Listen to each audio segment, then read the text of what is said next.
Caledonia. It's Tuesday night as we broadcast this live on DU channel, DUPanthers.com, YouTube channel. We're here every Tuesday night to talk Davenport football and other sports across the Davenport athletic scene. I'm Rick Berkey, the head football coach. Sparky McEwen to my left right now. We'll talk a little bit Davenport football. They had the week off, very unusual, bye week after playing in week 0 and getting a big win in Pennsylvania. We'll talk about that week off and how they spent it and look ahead later in the show to the game at Truman State. 1 o'clock Michigan time in Missouri. Panthers hit the road once again. First 3 games on the road and 4 out of 5 away from the friendly confines. Tough way to start, but if they can come away with a good record, it'll carry over to conference play when they start that very, very soon. But, Coach, let's first talk about the off week. You're not used to having Saturdays. Once you start your games, usually you don't get a Saturday off or weekend off. How did you and the team spend that weekend off? You know, the guys, we actually, instead of playing the Saturday ball game, obviously it was off, and a number of the guys went to games, and the staff, we worked and went to games as well.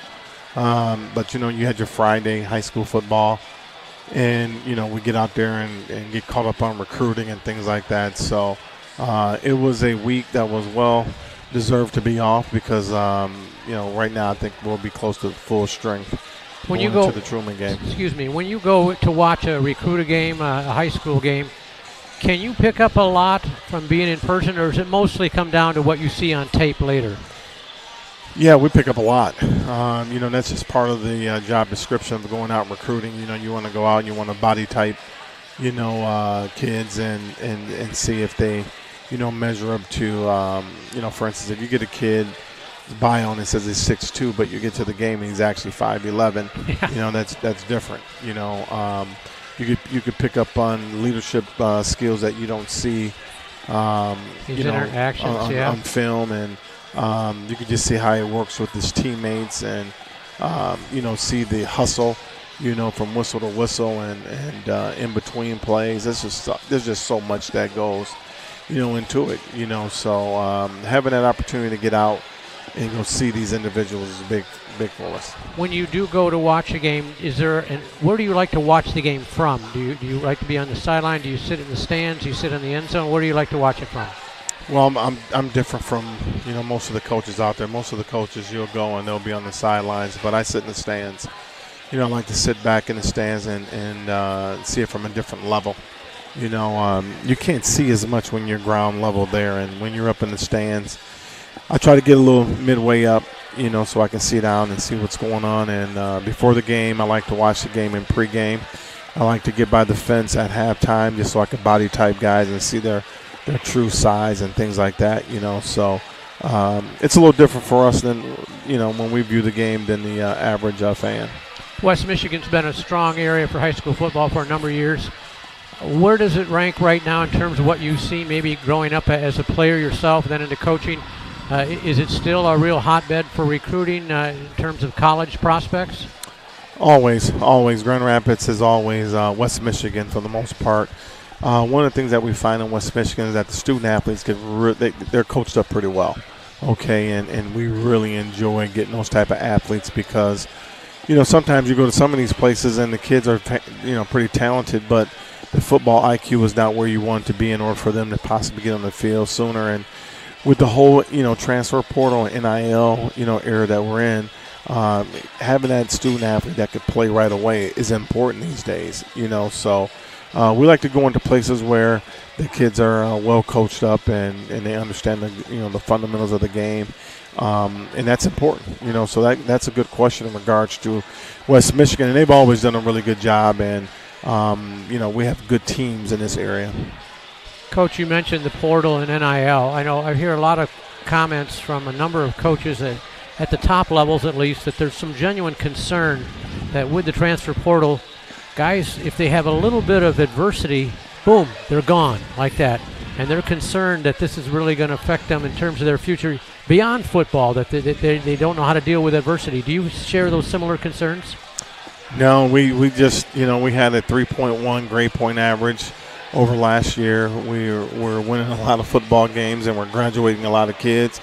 The portal has been really good to us, and we obviously set our foundation, with the high school kids, and When the portal era hit, I was one of the guys saying it's free agent football, but, you know, there's not just bad students or kids in the portal. Those are people in the portal that's probably haven't been given much of an opportunity, So we look at it a little totally different. And now that you see that it's a success, you see more and more teams going to the transfer portal. Coach, last week we talked after the game in Gannon about mostly offensive players. We mentioned Markel Guilford, of course, who was the GLIAC Player of the Week for that school record 100-yard interception return for a touchdown. Let's talk a little bit about the defensive players that we didn't get to last week.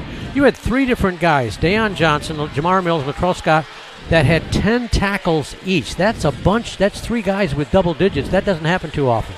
No, it doesn't. And all those guys that you mentioned are veterans. Deion's a guy that's a veteran, but he got his first start for us. He was a high school student athlete that we brought in from Detroit King.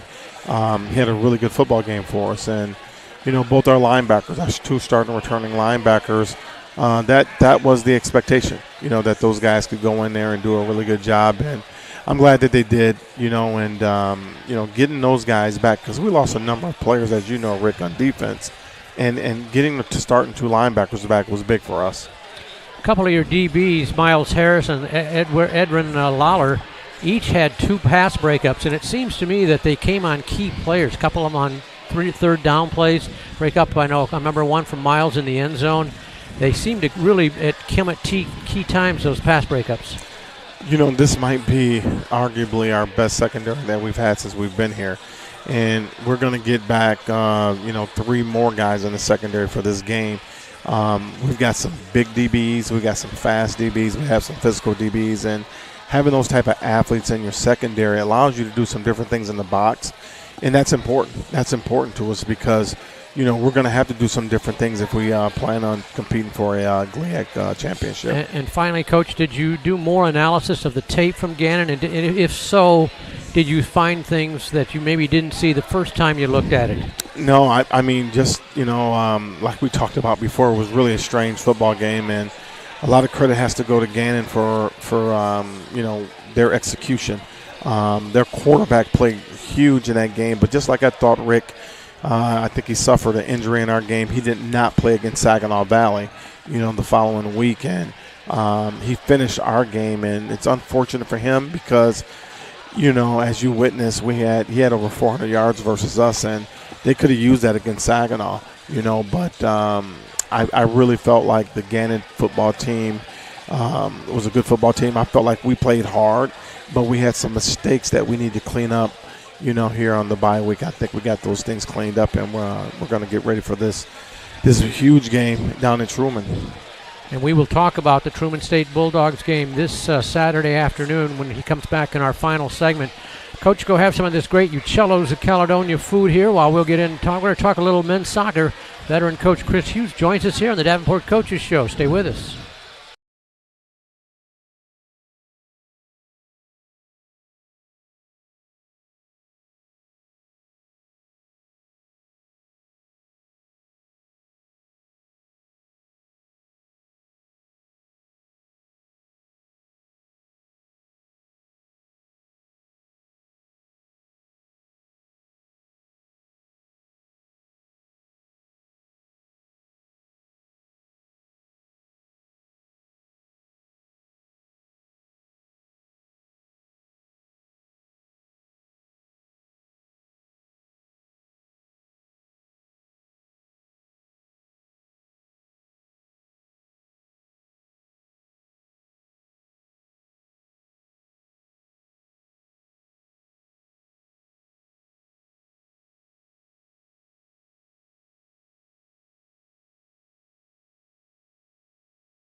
And we continue with the Davenport Coaches Show from Uccello's in Caledonia. Boy, you got to stop out here. This is a fantastic place any night of the week, any day of the week. On weekends especially, they've got a dozen huge screens. They've got another 7 or 8 large screens, and all the food that you would just love. Great Italian food and all kinds of other options, your food thing. The Uccello's of Caledonia, and great service, great atmosphere. You can hear the hum every time we're here of things going on here. We're going to shift gears, talk a little men's soccer right now. Chris Hughes, the 14th year veteran coach. I think that means you're getting old, Coach, but it's good to have you here again. Hey, you know what? You're the legend. You are the legend. I'm just happy to be sitting next to you, so that's all I'm going to say. Well, thanks so much. Well, you know, you're coming off last year, the second ever NCAA appearance for your program. Is there a carryover from that, or do you look at it strictly once season's done and we start building a whole new thing? A little bit of both. You know, I think we've got a good returning group that really helped us get to that national tournament last year. And again, that's what we were looking to do, is to break into that tournament somehow, some way. And we were ranked quite highly all year long based off of how we did out of the gates last year, our initial games. And we sat in, 6th, 7th right at the end there, and we got in, right? So now it's, can we rebuild to that? I think we recruited to that. I think we were a real neat group of incoming players that I think fit that mold. Now we need to put the ship together. So we're in the process of doing that right now. Chris, we'll talk to you. I asked Sparky a little bit about it. We've talked a little bit through the couple of years about the transfer portal and how that affects Division II athletes, and he's benefited from that. What are your views on that, and how do you approach it from your program standpoint? That's an interesting one. That transfer portal really changed men's soccer for sure. You know, there's teams that won national titles that you've got 6 in the transfer portal the next day, right? That loyalty piece, building culture piece. It's a lot tougher, right? There are some coaches, D1, 2, 3, NAI, that only recruit out of the portal. I choose to bring in a couple for sure, but I do like to bring in my young ones that are highly talented. I think that we can build them. I think we can, I'd probably say, brainwash over the next couple of years, right, into something special. And I think that really helps culture. I'm a big culture guy, right? And I struggle with bringing someone in for a year. 2, I'd work with that. We brought in some neat players for a year, but I would say overall maybe that's 10% of our roster, maybe 15% of our roster. That's about it. Chris Hughes, the head men's soccer coach at Davenport, joins us. Started out, they are 1-1 on the young season. They defeated Ohio Dominican 2-0 in Ohio and fell in the home opener to Thomas More 1-0. How do you assess your team's play so far? We're just in 2 games, but what are you thinking? Yeah, you know, it's a new group. It's a new year, and I'll tell you one thing. Looking at the other teams in our league that have played this year, we're going to be able to compete with any of them, and I'm looking forward to that. But this first 4 or 5 games is prepping us for that. Trying to put ourselves under some pressure to see what we can do, how we can do, what systems, what formations can we run, what can't we run, where are our strengths, where are our weaknesses, and I think we saw a couple of those this weekend. It's fun to get that away win at Ohio Dominican. That was a fun night for the boys. It's always fun playing under the lights. And then we did, our opponent had, I'll give them all credit, they had a real nice goal. I do think that we had some opportunities we need to put away, but I think our young squad's going to figure out. We were digging into it today in training, and we're going to dig into it tomorrow before we get into Northwood and Tiffin, which will be some great games this weekend. What do you think the strength of this team right now is, Chris? The biggest strength of your team? Yeah, you know, I honestly believe that it is a group of young men that are willing to sacrifice, that are willing to fight no matter the score, that aren't going to give up, and are just going to do what they need to do. Coaches are going to push them outside of their limits for sure. That's kind of our job. And so far, the boys are willing to listen and willing to grow and willing to be mentored. And I think that's a blessing as a college coach when you got a bunch of boys, that are a bunch of young men that can do that or are willing to do that, because many aren't, you know, and especially in that transfer portal. Some of those transfers are, you know, they played one way for a couple of years, and they're not willing to change in that last year, where I think this group that we brought in this year is willing to mold to what we did last year and try to make last year even better. So I'm looking forward to seeing what they can do this year. Conversely, what's the biggest question mark through 2 games about this squad? we don't know. We don't know. It's a young group. They're still trying to figure out what each of their strengths are, on the field and under pressure in certain situations. In the first half, the second half, the first 15 minutes. What are we good at? I think we're starting to find some of those moments, and I think after this weekend we're gonna know a bunch of it. And so I'm looking forward to coming out in the GLIAC, and it's going to be a heck of a battle right out of the gates. But giddy up, let's do it. Is it challenging to decide when a freshman is ready to really become a key part of your program, or is it obvious from what you're looking for? I would say of the 14 young men we brought in, I don't know the exact number. Let's say 12 were the freshmen. I'd say, a 5, 6, it's a no-brainer that they're going to get a lot of time. And then there's a couple that are, they're going to find some good opportunity this year. Can they build into it? And then there's going to be a couple that we need to build.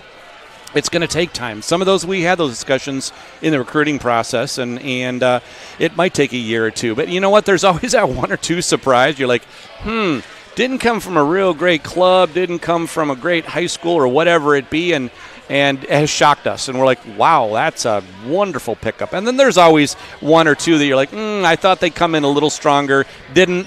But you know what? One thing that I've always believed is I'm not going to give up on any of my boys, and we're gonna push them. They're going to grow, and we're going to become a better team. So I'm looking forward to it. Finally, Chris, what's the GLIAC look like strength-wise overall as a conference? I've played in 3 different type divisions: D3, NAIA, and D2. And I'll tell you, D2 is a different animal for sure. You're playing men every weekend, for sure, and the team that's sitting in last when it comes to rankings could beat the team in first any day. The margins are so slim. Very similar to the game we played the other day. I thought we had some great opportunities against our last opponent, and that 10 seconds that we weren't on, they took advantage of it. And I wish we could call timeout or kick a three-pointer or shoot a three-pointer or whatever it be, but we just can't do that. So soccer's a brilliant sport. It's a tough sport. It's not for everybody, but we've got a really neat group. So I'm looking forward to the year.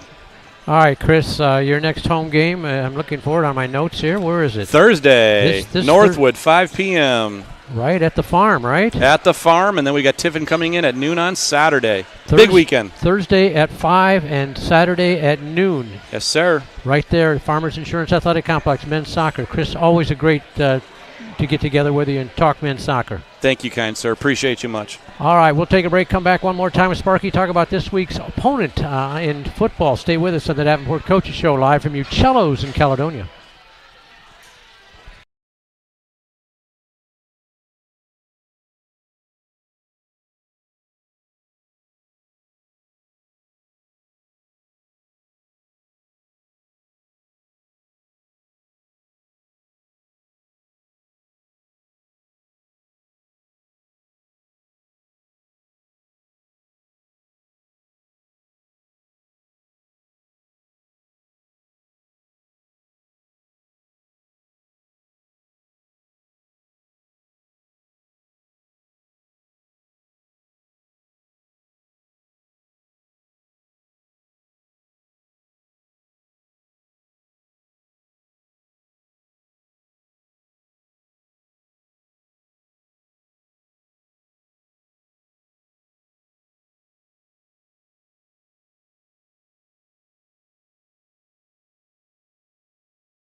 Final segment of the Davenport Coaches Show from Uccello's in Caledonia. Rick Berkey alongside, back with the head coach, Sparky McEwen, to talk about this week's opponent. Panthers hit the road again this weekend, all the way down to Missouri, Kirksville, Missouri, to take on the Truman State Bulldogs. Bulldogs have played 2 games so far, both non-conference affairs, and they've fallen at Washburn by a count of 20-17. And they played FCS Butler last week, 27-17. 37-27 make that. They had a nice second half comeback, coach, so they fared well against an FCS opponent. They did. That game was close throughout. And, it was very unfortunate that Butler ended up losing that quarterback in that game because he was a pretty good football player and a big part of what they do there. And Truman took advantage in regards to his absence and started mounting a pretty nice comeback. And they did some really good things in that football game where they could have won that game. So once again, it's kind of nice when a Division II club gets to go up against a FCS opponent and just kind of see where you stack up. And they definitely showed that they belong, in that game. What are your thoughts about putting Davenport up against an FCS foe?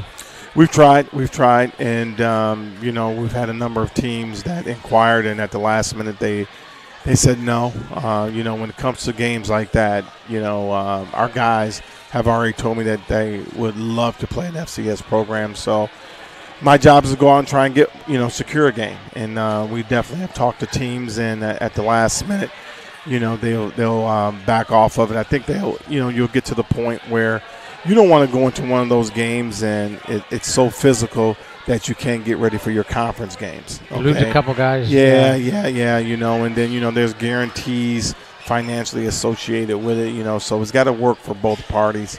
And, I would love to do it and hopefully, sometime we'll be able to do something like that. It would be great for our fans as well as our student athletes. Truman State likes to sling it around. Quarterback Dylan Harris, 61 passes through 2 games, 418 yards, 4 touchdowns without interceptions. He can whip it around. He's quite the athlete. He is quite the athlete, and nothing's going to change with that. He's the one that makes that thing go over there, and he's very slippery, similar to the quarterback that we just faced. And the quarterback we just faced, he hit us with, over 400-plus yards, and he kept things alive. And this quarterback has, just many similarities, to him. So the positive in that is we've seen someone of that nature.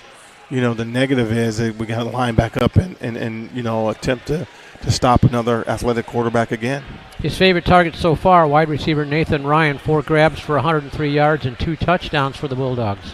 He's another football player for them that's exciting, and it seems to be his number one target. And the coaches do a really good job of spreading the ball around, and getting the quarterback in different ways on the perimeter, RPOs. They do some really good things, and they got a good, running back in the backfield. That's similar build to, Cephas for us.